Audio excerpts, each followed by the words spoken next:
सबसे पहले भोजपुरी समाज के जितना लोग भोजपुरी समझेला, जितना लोग भोजपुरी जानेला, सबके प्रणाम बा। और भैया रउए सबके देन बा कि आज भाई और बाचल बा, नहीं तो जे लड़ाई ले बा सब चल गई बा। भैया हम इहो नहीं कि बोलत भैया, ये हम हर बार कहले बानी कि हमरा से गलती ना अपराध भइल बा।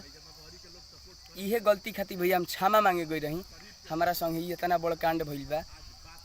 और भैया एगो बात बतावत नहीं, हम ई रउआ बहुत लोग आके लाइव बोलत रहे, बहुत लोग बतावत रहे कि राजनीति नहीं चीज़ के ले जाता रहे। हमनी के राजनीति नहीं है भैया, हमनी के गरीब आदमी बस एगो लड़ाई रहल है कि भोजपुरियों में बोर्ड पास होके के चाहिए, सेंसर बोर्ड लागे के चाहिए कि जो ना हम गाई ना दोसर केहू गाओ, सब बराबर रहो।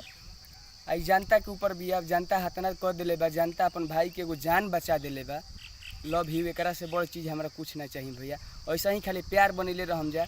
अभी हम फेसबुक आईडी पर लाइव आवेला रही, बाकी इतना रिपोर्ट मार दिया जाता कि 8 सेकंड ले ज़्यादा हम नहीं आ पावत लाइव, और चीज़ पोस्ट नहीं हो पावत। एक वजह से हम वीडियो बनावतनी और अपना भाई के साथ दीजा, यही तरी